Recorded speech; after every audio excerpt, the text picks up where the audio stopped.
Well, sometimes you think the voice note's going to be a 2-minute thing, and then you do long next ones thing you too. know, I've only sent you one long one in my life, and she was like on my podcast. She was like, sometimes she sends me like these long things, and I sit in the bath. I was like, that was one time.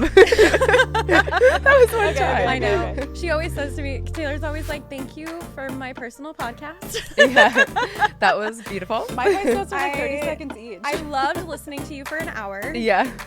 Thank you. It was customized just for you. It was just for Yeah. you. It was just for you.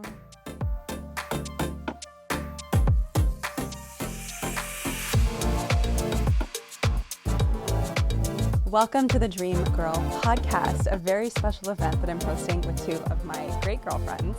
And I'm so excited to have you guys here because this is born from a very deep intention of love and elevated conversations, because love and dating and intimacy, this is a very messy topic in the world right now. And more than anything, we get to come back to love. We get to come back to integrity and move as people in the world who are considering each other. So I wanted to have really next level elevated conversations with some professionals in my field. And I'll be your host, Taylor Carr. I'm Katelin Power. And I'm Katherine Wehler. So excited to have you guys here. Today's episode, well, this whole podcast really is about becoming your own dream woman. And it's one of the most important topics that we can talk about, because I think women were raised to be the dream woman or learn how to be the dream woman for men. And as that can get us some results, it doesn't actually get us the best results. And it's actually not even what men are that interested in. So let's dive into this conversation. Katherine, let's start with you. What do you think about being your own dream girl? What does that mean to you? That's a big question. That's a really big question. I'm like, oh my God. We dive in heavy this here. This is how we're going. Yeah. Right into the deep end. Yes. You know, for me, it really comes back to just being everything that I want to be for me, right? Like for my pleasure, for my satisfaction. And I think interestingly enough, like you were saying, that actually is ironically what makes you the most attractive. And to people who, you know, you're really meant to be with, whether it's romantic or friends or professional. So I think it's just about being in my frequency, my vibration, you know, or your frequency, your vibration, right? Even if that's messy or complicated or complex, but just being everything that you want to be for you. Beautiful. I love that so much. Yeah. Caitlin, what do you think? Well, for me, it's an evolution. Like, it never stops. And I think that with this society, the way that we're like quick fix, TikTok, attention span, all the things, it's like, tell me things to do, and then it's done, and then I'm the dream woman. That's not the case. You get to be dreamier and dreamier and dreamier, new levels of wealth, new levels of love, new levels of intimacy. Even if you've been with someone for 15 years, you get to have more passion. I think that's something that people think, oh, well, you know, we've been with each other forever, so. And that's like a group think thing that we've all taken on, but that just does not need to be the truth when you understand the ingredients and how the universe works and all the things. You get to have it all, and it gets better and better and better, dreamier, dreamier. It's an evolution over a lifetime. I love dreamier and dreamier. Like that feels really, really good to me. I think when I think about my own dream girl, and I think I was mentioning this to you recently, but it's this like, who do I want to be in the world? How does future me act in these situations? And then how do I just be her now? I have this story that I often tell my clients, and it's that I used to dream of my future self, and it was always a woman in a red dress in a room filled with people wearing black. And it was like Nick Jonas, red dress. Red dress. Yes. And I always saw that for myself. But she was never that much older than me, you know, like she was always, she looked like me, maybe a year or two ahead of me. And then a year would go by and a year would go by, and I still was not this woman in the red dress. And it wasn't until one day I woke up and I was like, oh my God, all I have to do is put the fucking red dress on. And that is, I think, when I understood embodiment was, I'm not going to keep putting her in the future. How does future me act? How does future me move? How does she walk? How does she speak to men? How does she get what she wants? How does she, you know, inspire and seduce the world to provide for her by also providing for herself? And I think that that is when I started to understand my own unique dream woman. I keep saying girl because it's like the like TikTok thing, dream girl. Yeah, but there's nothing wrong with that. There's nothing wrong with that, except I'm all about language and frequency. And I think that there's a frequency to girl and there's a frequency to woman. And I think when I was dreaming of my future dream woman, I was being a girl. And when I realized that there's a frequency to woman and it was time to step into woman, it did change my perception of reality. Yeah. Absolutely. Yeah, I love what you say about the red dress too, because it's really what you're always saying about like becoming the woman, right? Yeah, I mean, who is the woman? Again, the woman is the woman that makes you proud. I don't think enough women have self-trust. I think every single client goes, how do I do that? What's the 1, 2, 3 step? Because they want the masculine model of success of like, oh, be happy, but how? Here's the 1, 2, 3 step. If you want to be happy, if you want the love, if you want the success, you want the dreamier and dreamier, you know, whatever it is, you have to be able to trust yourself. Yeah. And that's literally the key to manifestation. What you just said is you were creating separation between you and the dream woman. You were saying one day when. That's what everyone does, puts it on a pedestal. You cannot have it if it's up here. You're here. You have to put the dress on. Put it on. Like there's no reason why not now. You're creating separation from what you want to create from that dream life or being the dream woman with the dream match or whatever it is. It's now. And when you create separation, that's where you completely F yourself. I don't know what we're doing. Are we cussing? We're cussing. Are we cussing? We can say fuck. Yeah. You completely fuck yourself. So stop fucking yourself. Yeah, stop putting it So in true. the future. So that kind of, you know, buttons up that who's the dream girl? Like what does she do? How does she exist? How does she be? But then this leads me to the next topic, because that's the overarching theme of this entire podcast, this entire like little special surprise project that we're doing for our audiences. But this leads me into the next topic, because we're all taught as women, there's this like Cosmo magazine version of who we're supposed to be in love, right? And I have so many women ask me, you know, how do I make all the boys obsessed? This is the question that we got. How do I make all the boys obsessed? How do I make them obsessed with me? Like how do I get him? How do I do that? Oh, it's so easy. It's so easy. So easy if you want to get him obsessed.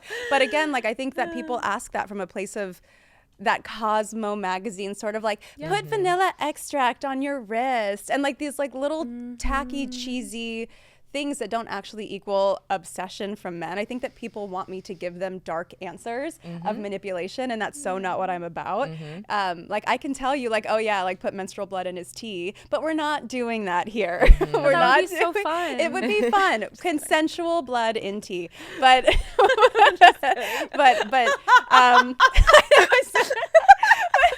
Not the evil laugh. But let's talk about actual ways to like make men obsessed with you, because that's the question that people have. Yeah.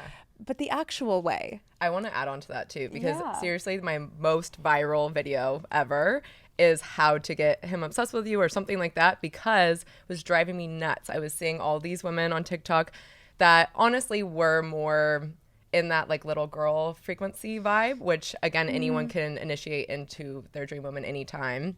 But the thing that drove me nuts is that there are so many young women, girls on TikTok that are listening to this, and it's dangerous because they're basically, it's these different sort of methods, manifestation methods of like writing someone's name, like a man's name or a boy's name at that point on a piece of paper. And it's like you crumple it up or whatever. I don't even know all the steps, but you spray perfume on it and all these things. It's these weird things when it is you being authentically you first and foremost. And like, how desperate and icky do you feel when you are writing this guy's name on a piece of paper, doing like all this little weird girl stuff? doodling, Totally. like Mrs. So-and-so. Like, is wifey doing that? I don't think so. I don't think so. No. And that's not the vibe. That's not what you actually want. It's like what you think you want. You think, I want this guy, then I'll be happy. Then I'll be satisfied, fulfilled, because I'm looking for the attention, validation, acceptance from him, not giving it to myself. You'll get him. You'll literally be bored because that's not what you even wanted in the first place. So really narrowing down, okay, why do I want to make the men obsessed? Is there a hole in my manifestation field here? Because everything, your manifestation field is your electromagnetic field. Everyone fucking has one. It's science. You can look it up. But where's the lack here? Like, why am I actually wanting this? It's never what we want, what we think we want. It's under that. And then when you see that, oh, I can give myself this, then you're coming from your actual authentic self. Then you can see clearly, like, oh, is this guy the best match for me? Because when you become so incredibly magnetic, which we will talk about how to actually get the men obsessed, but it happens as a result. And then you get to see without these blurry goggles on of like, I just want him to text me back. I want him to whatever it is. Then you can actually see, oh, is he the best match for me? Because I'm actually being myself instead of having him actually just be feral and attracted, because this is what happens when you put these ingredients in. They are feral. We go back to like, he goes to caveman. Like, I just want to take her home with me. And that is not what we are looking for. Maybe it is, go off queen. But if you're wanting to bring in your best match and actually have that like partnership, you're not looking for that like one night or whatever it is where he is caveman dragging his cave woman home into his cave. That's not what we're going for. You come home, cave me. Yeah, you come with me. Yeah. That's not cute, and that's not the vibe, and that is what will happen if you do these dangerous things and not actually do it being rooted to, again, the dream woman and putting in those actual ingredients of, okay, I'm authentically me. Now I can clearly see what I actually want. I can't even tell you how many clients get the guy because they're so magnetic, and then they're like, oh wait, I actually don't like him. I'm actually annoyed, and I'm like, I told you. I told you. Yeah. What do you think magnetism is? I'm always the first one. No, I'm just kidding. I think magnetism, it goes back to the dream woman thing. It's your frequency, it's your aura, it's the thing that just draws everybody to you specifically. Yeah. What do you think? You know, I think magnetism, again, comes from certain ingredients that you root to, and one of those being authenticity is huge, and it just emanates from you. It's not, again, it's something that it's like over a lifetime, and you can amplify it. Yeah. And getting dreamier and dreamier. And it just gets dreamier from there. So yeah, I think you can't really narrow it down to one thing other than it's like, there's something about her. There's that something about her. Quoi. Yeah, that it girl factor. Yes. For sure. Yeah. Yeah, absolutely. I think that the most magnetic women in the world that I see are women who are so completely themselves. Yeah. And they're an elevated version of themselves, obviously. Like, they're not like, oh, myself is pulling, wedgies out and like, burping in public and whatever it is. You're like, that's a version of you, sure. Again, go off, queen. But do what you want. But I think it's women who are so unapologetically themselves, and they love themselves. Like, they love the way they move about the world. Yeah. They love the way they treat people. They love the way that like their heart is open, and they make love to life in that way. I would say that it's so funny. I was in the car dealership the other day, and I was buying my car because I had this lease, and I love leasing, and I always upgrade, and I'm currently entering a season of commitment, which yeah, you are. Yeah, I am. Lots of dreams coming lots true. of things coming true. So I'm in the season of commitment, and I love my car. So I was like, I'm going to go buy my car. And I was sitting there with the finance guy, and he's married with children, and we're talking about his wife and all these things.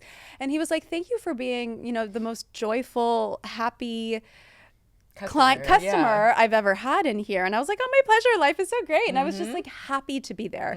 And he thought I was 26. I receive as a 34-year-old woman. He's like, Christina Aguilera? I was like, yes, I do. Do I know Christina? Do I know Christina? Sure. But also he ended up buying me lunch and giving me his credit card and was like, there's a great sushi spot around the corner. Like, go get yourself sushi. And funny enough, it's my favorite spot in this area. Is that where we went the other night? Yes. Oh, that's so good. Yes. So good. So he gave me his credit card to go buy sushi and bring it back to him. And there was no weirdness, no anything, but it was because I was just happy and joyful and heart open, and I was being so much myself, and he was receiving that. And I think that masculine energy really, really receives when a woman is lit up and in joy. Oh, yeah. And it's not like, I think a lot of women would think, well, that's unsafe. He's like trying to make a move. Is he trying to smash? Like, my friend's husband was like, is he trying to smash? I was like, no, like he genuinely was enjoying my energy. Yeah, exactly. Pauly D. We'll move into that accent later. Before we started the show.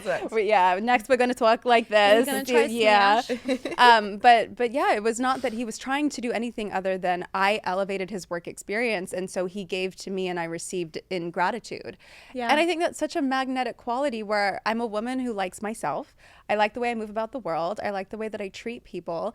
And I don't feel like I'm in danger all the time. I feel safe because I'm safe with myself. Mm-hmm. And I think that's really cool to talk about how most people think manifestation is like, I just do these things where I'm setting my clear intention for what I want, like writing it down and whatever. Manifestation is a way of being. Yes. Like you are being every day. 100%. We are always manifesting, but intentional manifestation, you don't do all your things, whatever that looks like for you, whatever your manifestation process is, and then go to the car dealership and be a complete asshole. Like that's the hello.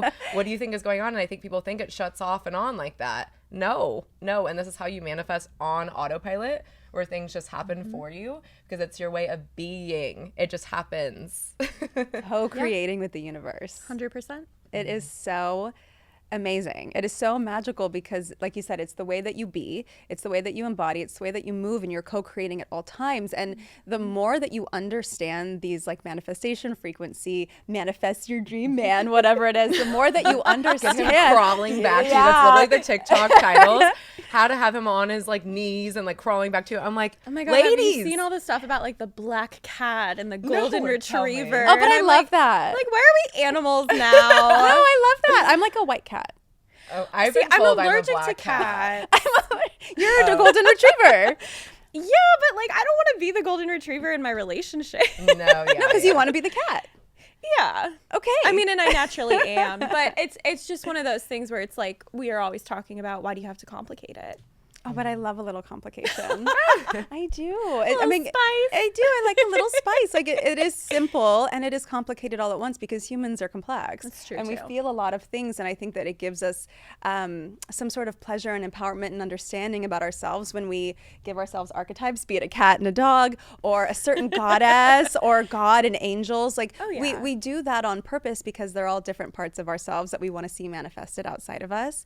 But just to like go back really quick, you know, when you start to understand your way of being as a frequency and a co-creation with the universe at all times, your feedback loop gets so much tighter. Mm-hmm. So people go, oh, I'm manifesting, it's not coming to me. Are you being the person that receives it? Are you allowing yourself to receive it? And the more that you allow yourself to be that person, it gets faster and faster and faster to the point where my girlfriend and I, we talk about this all the time, and we check each other on the things that we say because we're like, Queen, your feedback loop is so tight. Don't say that. Reverse it, cancel it, delete it because you're going to create that. Why don't you tell some people what that means if they don't know what a feedback loop is? Mm-hmm. If they're listening going, I don't understand what that.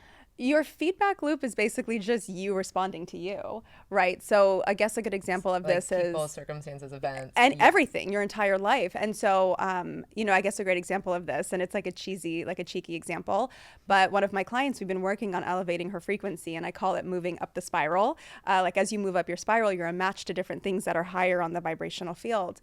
And Dreamier and Dreamier. The Dreamier and Dreamier podcast. We should have done that. It's not too late. So her man was coming into town, and they're long distance, and he hasn't given her flowers in like 6 months, and she kept going, still no flowers, still no flowers, still no flowers. And I said, how do you communicate with him that you want flowers? And she gave me this very therapy language model of the way that she communicates it. And I was like, so you're saying to him, I just love when you give me flowers so much, babe. But you're complimenting him on an action he's not doing, thinking that that's going to make him do it. Whereas like the man brain is like, cool, she loves when I get her flowers. So I said, how about you just decide that he's the type of man who brings you flowers and you're the type of woman who gets flowers, and you stay curious about that. And he showed up on her doorstep that night from driving 6 hours to see her with flowers. Amazing. That's a tight feedback loop for someone who's working on elevating their frequency and expecting to be a woman who receives that. Mm-hmm. And that was without saying anything. Without saying anything. Mm-hmm. She was just being a woman who receives. And it's funny because she told me, she was like, girl, he showed up with flowers. I was like, tell me the story. And she was like, well, he showed up and he got out of the car and hugged me and he didn't have flowers. So she said, I used your model of going, that's so curious. I wonder when the flowers are coming. And he said to her, can you just help me with something in the front seat? And of course the flowers are in the front seat. So her curiosity also kept her open.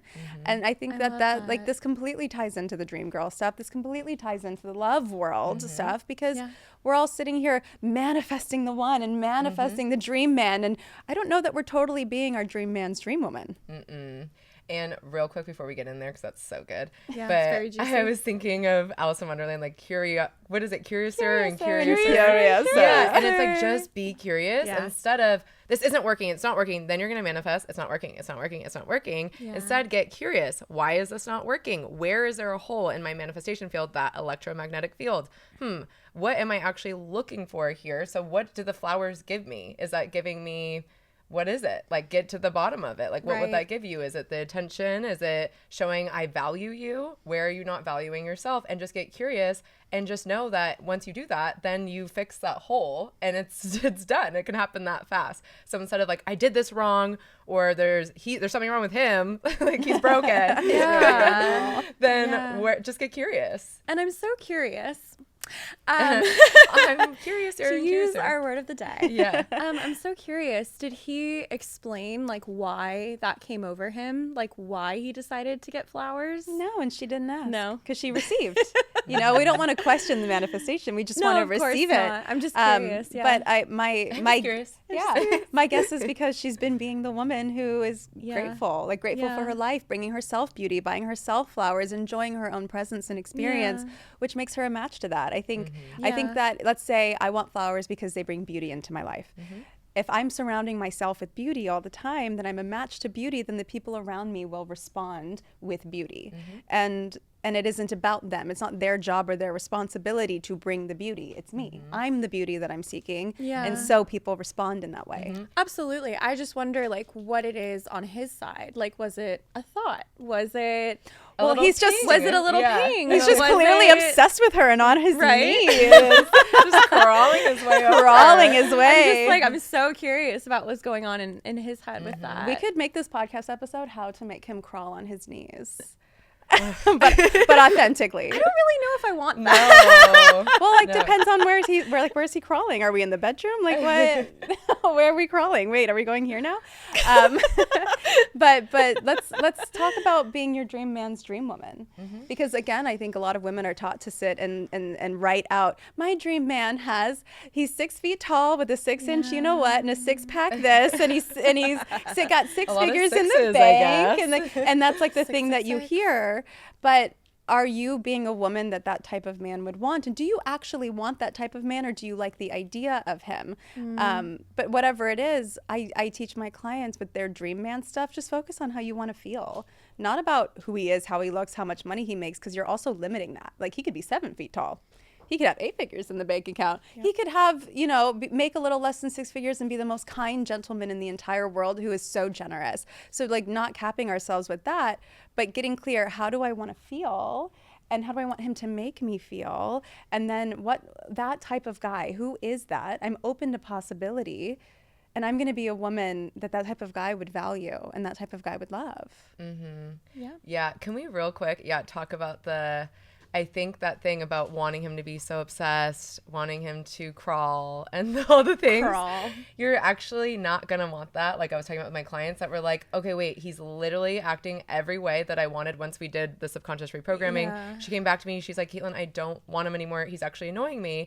And I was saying, that's what's going on. This literally just happened a month ago, I think. And because that's not hot whatsoever. And like, if you think about it, what's like the hottest thing is when you are talking to a guy and he respectfully hears you and disagrees. He's like, that's really interesting, but I actually feel this way. You're like, oh. You're like, excuse you, sir. You're like, oh, okay, wait. Something kind of happens. Who gave you the notion? And he's instantly hotter. So you don't want someone crawling like, listen, like, yes, you're the queen. But even like if you think about an actual queen, like in a kingdom, her subjects and everything, they're not. It's not in that way where I'm thinking of this book I'm reading right now, the Throne of Glass series. Oh my God! Literally, she is the queen, but her man, and I'll keep it vague in case you haven't read it, but her man, he is still so much a king, even though he's like, you know, doesn't have the title and whatever. Yeah. So much where she calls the shots with things, but he's also saying like, no. And like, that pissed me off, and like showing his anger when that's not it, you know? Mm-hmm. So you never want a guy to just be like, yes, yes, yes. Like, how boring, how boring.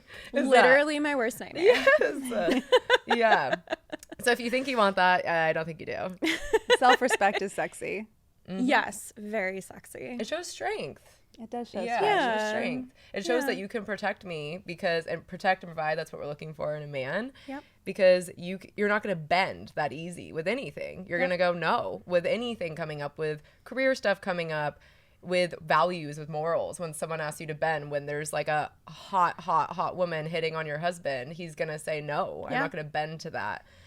Yeah, it's not what you think you want. Yeah, 100%. And I also think it's the difference between like a boy and a man. Oh yeah. Right? The same way like we want the difference between the girl and the woman. Like a woman wants that man who's going to sharpen her and challenge her and help her rise and help her elevate, right? She doesn't just want a little boy that's saying yes, yes, yes, yes, yes, yes, yes, whatever you want. No, and if you feel like the little girl, which it's amazing to do like inner child work and have her in you, like to be playful and youthful like a little girl is so powerful. But being the woman, knowing the woman is in the driver's seat, because if you don't feel that way, you are going to attract boys and not men, because you're going to go, this amazing man, we could hand him on a silver platter to you, and you're going to go, what would he want with me? Like, what am I supposed to do with this man? Like, why would this man want me? Because I still feel like a little girl. Yeah. That's a really big deal. So you were talking about, I actually put us on another trajectory because I couldn't let it go. With this? We were going with, how are you not being your dream man's dream woman? Yes. Yeah. What do you think about that? Well, as you know, I've like pretty much decentered men my whole life.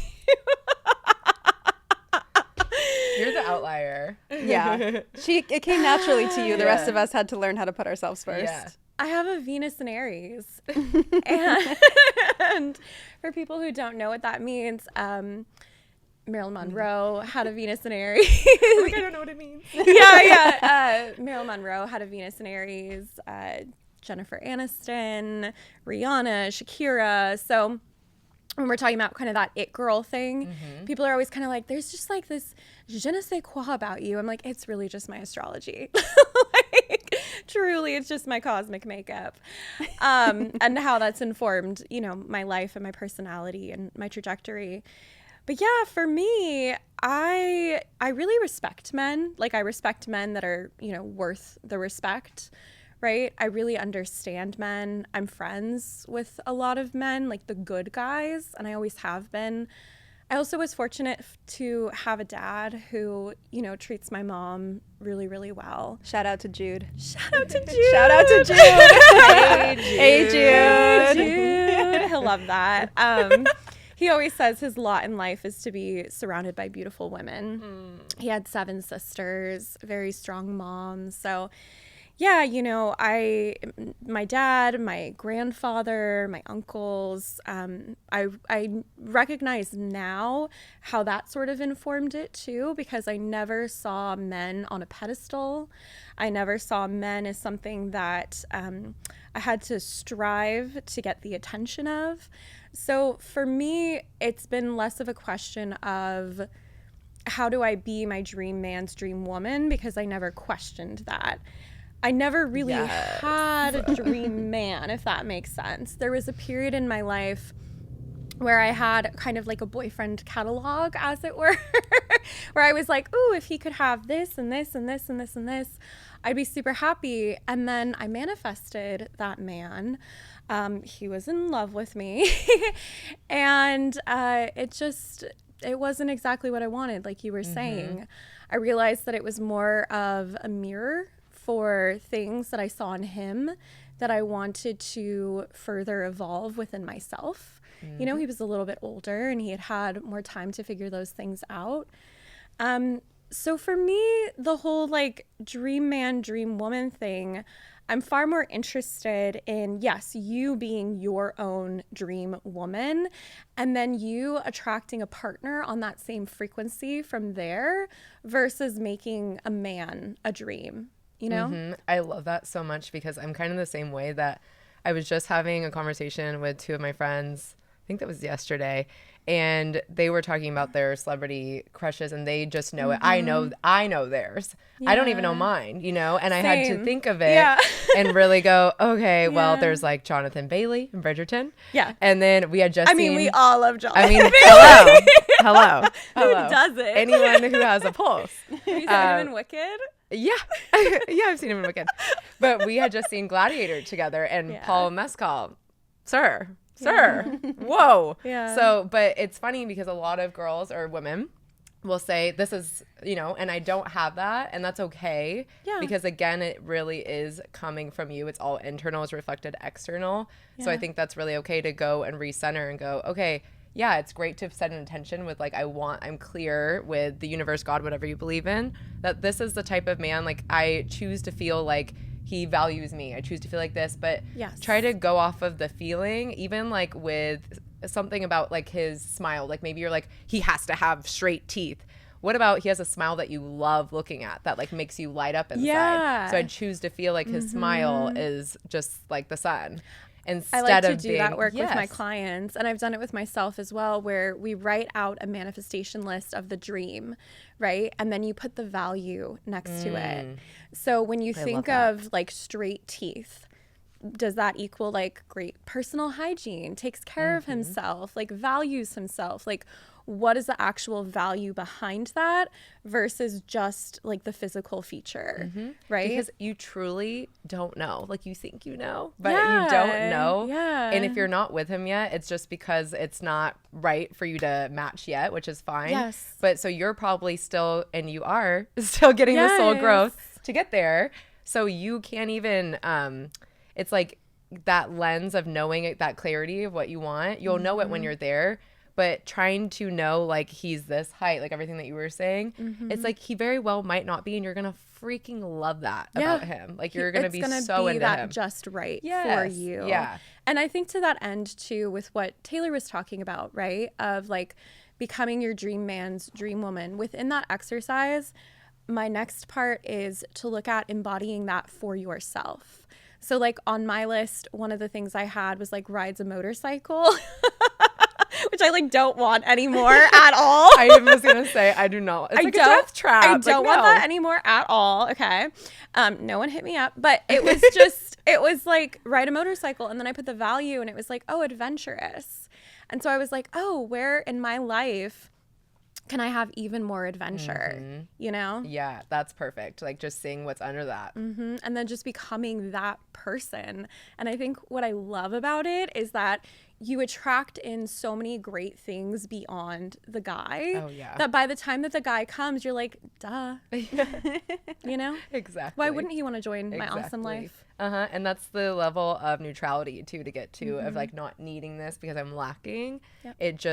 It matches because you're now the match, and you're like, of course, that's the vibe of it, not like he's here, da, da, da, da, da. Like if that's where you're at, it's probably not your time yet.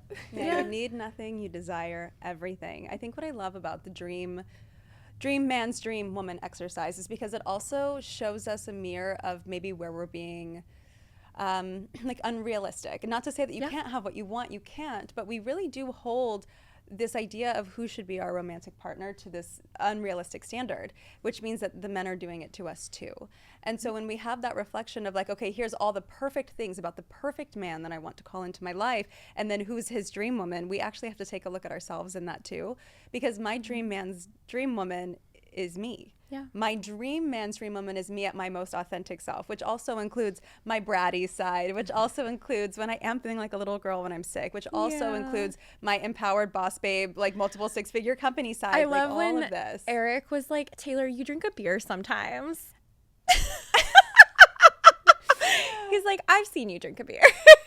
my partner has What been does in this my mean? I love beer. What's going on? So my partner's been in my life a very long time. We were friends for 8 years before we got together, and we'll talk about that in a minute because somebody did want you to talk about mine and Eric's synastry. That was one of the questions. That was one of the questions. Yeah. But it's funny because Eric has known me a very long time through all these different evolutions of me. He knew me as actress Taylor. He knew me as hostess at a restaurant in Santa Monica Taylor. He knew me as growing a business and nobody supported me Taylor. And, you know, and he's been there through a lot of things as my friend. And, you know, I sit here in this embodiment of Taylor now and I really love her. Like, I really love this woman I've become. Like, there's no more putting her in the future. She is me now.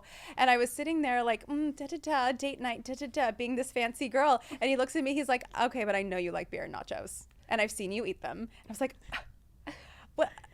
Yeah, I was like, yeah, I actually do really want to go to a dive bar next. I don't want to stay out at this fancy restaurant. And he was like, I know, because I know you, because I've been listening. So that's that's what that is. My dream man's dream woman was me. It wasn't me trying to be all these things. It was just me as me. And I think that's where I changed a lot. Is the more successful I became, the more my work blew up, the more clients I was getting, the more people started recognizing me in public and like stopping me on the streets being like, I follow you on Instagram or whatever it is. The more I was like, I just want my friend. Like, I just want people who already know me, like Drake's lyrics in my head, no new friends, no new friends. Like, but literally that's how I felt. I just wanted the person who knew all the versions of Taylor, not just the fancy Newport Beach Taylor. And I think the person who accepts you for who you are at your core, right? Even with those things that you even might perceive as flaws or things that you have to, I know you say like clean up or work on, right? But he accepts you where you're at and he challenges you to be better. And you guys both do that for each other. And that's so beautiful. 100%. There's always the challenge with me because I'm like, how do we be better? How do I go harder? And that is who I am as a person. No matter how feminine I am or how masculine I am, that is me because I love growth. And I'm always curious about the next. And I think that's something we all really connect on. I'm always curious about like, what is the next iteration of this reality? What's the chapter I'm writing? Whereas he's very Virgo sun, Taurus moon. He's very like, okay, but how are we in the moment? Like, how are we enjoying our life right now? And he reminds me to come back to the present moment a little bit. You want to talk about our synastry? Oh my gosh, do I ever? I love their synastry. Well, it's a very Venusian couple to begin with. Taylor has a ton of Libra. She's a Libra sun, Libra Venus. Venus is how you do love and relationships, beauty. Venus is at home in Libra, so you can kind of think of her as like the empress, like the queen, if you will, right, of that sign. So she really thrives there. It's very feminine, but it also is this kind of sexy, like masculine, feminine balance of the head and the heart, right? Eric himself has, I know, a Libra Mercury, and I think some other Libra placements as well that complement Taylor there. Because I think when it comes to Taylor's love style, she does like a little bit of that like fairy princess, romantic, like, you know, fairy tale kind of vibe, right? And we love that. And also that equal partnership. He's really able to see her there. And then he also has a Taurus moon himself. So like she was saying, he's also Venusian, but he's much more sensual in his Venusian qualities. So like having like a really good dinner, slowing down and giving you a massage, right? Kind of brings Taylor deeper into her body, which is something that, you know, when we were at the phase where Eric was just a friend that she was like giggling over, right? And I was like, I haven't heard you giggle about any other man in your life. I was like, no, he's just my friend, Catherine. But will you look at his astrology just in case? Yeah. Catherine got curious. Curiouser. But yeah, he brings you into the present moment. I think he really grounds you. And I think also there are pieces where you're helping each other mature in different ways, right? So you're helping him mature in the way that is really natural for you, which is that sort of like go-getter. I want to like build something. I want to get after it, and I want to do it now. Right now. I'm like a right now type of, I'm like, no, I just had this idea. We have to execute it right now. Yeah. Taylor has a Mars in Gemini and also an Aries first house, even though she's a Pisces rising. So there's very much this sense of like, let's go. Eric has a Mars in Capricorn, which means he's a little bit more methodical with his approach, right? Even when it came to like courting Taylor, this guy was like in love with her like immediately for all these years. And not like in a creepy guy friend kind of hanging around, in a very genuine, I want to be in your life regardless sort of way. He just wanted me to be happy. He wanted you to be happy. So you challenge him to kind of take action on things, to move on things, and he challenges you to build gradually over time, to trust the process, right? To, I think, trust yourself within the process, right? The other part that I really like about your synastry is obviously he does have his sun in your 7th house. So he does embody that sort of ideal partner for you. And this is the part you kind of fought me on because she was dating guys that had, you know, sort of these different qualities and saying, oh, but like this thing is missing or this doesn't really click. And I was like, well, you know who you have that with? Is Eric. Wink, wink. Wink. Nudge, nudge. Nudge, nudge, right? So. What a great friend you are. Thank you. I love playing Cupid. I've successfully match-made like a lot of couples. I know you have. Yeah. But yeah, I mean, I think like it was that acceptance for you of who that real partner was going to be for you. Right? Not just the man who says he's a high quality man, but the man who actually is. Yeah. I think that Eric is a really interesting embodiment of divine masculine energy, and he taught me a lot about divine masculine energy because in the past, I had dated a lot of men who were very loud. They took up a lot of space in the room. They were the star of everything. And that's not to say that's masculine or feminine or this or that, but when I got with Eric, he has this quiet confidence where he can be in the corner of the room, and he's 6'2", and he's like a big guy in a lot of different ways. And it's just this quiet, calm confidence, and he doesn't have to take up space, yet somehow he kind of does while I'm dancing around and like being the star. Yeah. And he's gentle and he's very kind, and like everything is so like well thought out and thoughtful. And he actually does see like little details, whereas I think a lot of people think that men in the masculine, they only see macro but not micro. And he shows me that he sees micro in the little ways that he loves me all the time. And it's so funny because he knows more about me than I do sometimes. He told me, he was like, well, your love language is physical touch. And I was like, no, it's not. It's acts of service and gifts. And he was like, maybe acts of service, but your love language is touch. And I was like, no, it's not. It's my last one. He's like, then why am I always rubbing you? And I was like, oh, you're rubbing me right now. You're right. I didn't even realize, but he takes me deeper into myself. So my relationship with him taught me more about my field of study than anything else that I did, all the dating experiments and all these things that I openly talk about that I did. My union with him taught me so much more. Well, relationships are so reflective. Like, if you want to upgrade yourself, be in a relationship or start a business, like, so reflective with everything that you still have to shift, everything, all those holes in the manifestation field. Your partner will be like a mirror, like, hello, you still have here to heal, here to grow. Yeah, so that's not surprising. So to kind of start to like put a little bow on this particular episode of this fun project that we're doing. How do we heal this? How do we heal this in the world? Because I feel like I can see from this macro sort of space what's going on in the world with love and dating and why we're all just not speaking the same language. And I would love to hear kind of your guys' perspectives on how we get to heal this and come back to love. Yeah, I think it's commitment first off, because it's like, I just want to be happy. Well, are you committed to being happy? I'm committed to getting hotter, richer, and more fun every day. That's literally my commitment. Amen. So that's our religion. That's it. Absolutely. Yeah. That's my mantra. So exactly. So how do we do that is every day, again, seeing that evolution. It's not all one and done. every day you are that woman. How can I step into that more? How can I up-level myself more? And that does come with challenges that you need to grow through that are not always fun, often very uncomfortable.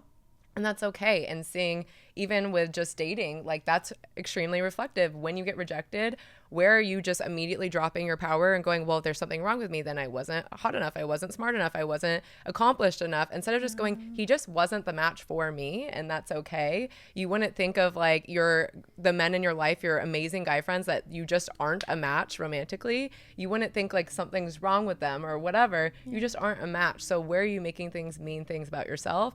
And every day doing that with everything that comes up, with a email that makes you go from your boss, like, this project, we need it, or whatever is happening. I'm like trying to remember 9 to 5. Yeah.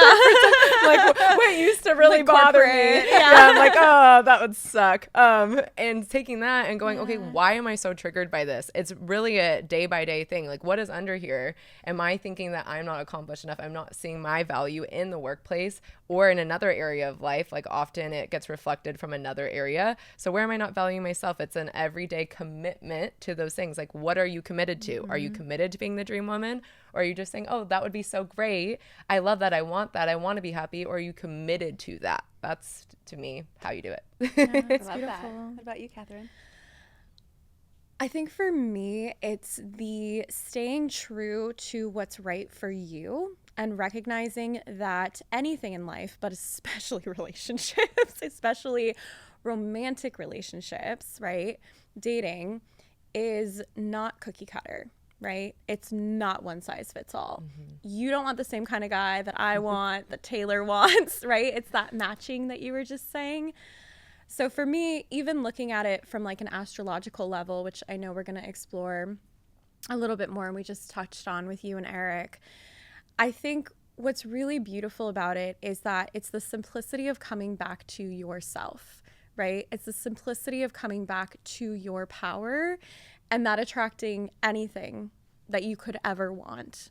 The guy, the job, the money, the Amen. car, whatever, right? So it's deconditioning what's not yours, and it's elevating what is. I love that. And Good that for you. Yeah, I think I'll give a little bit different of an answer, because you guys gave such a like me focused answer that I'll focus on the world at large. And I think resensitizing ourselves, because we're so desensitized through porn, through dating apps, through technology, through Instagram, through TikTok, through scrolling, through movies, through television, through consistently disassociating from our heart and our humanness. And this completely shows itself in the way that we connect to others. So when I often say this to my clients, I say, in all of your high value dating work, please do not forget to be human, because being a woman who dates in a high value way just simply means being a woman who values herself. That's it. That's all that it means. It doesn't mean innate anything about your value. It means that you value you and who you are and what you bring to the table, and you know what that is. But don't forget to be human in that process, because other people are also healing and resolving things and working things out, and have had pain and have had trauma and have had difficulties. And when we hold each other to this perfect standard of, well, he has to be this and he has to be this and he has to be this, but you don't have space to actually see him as a human being who's also evolving. I mean, you've heard it from me, relationships evolve us completely, and they make us better versions of ourselves when they are healthy.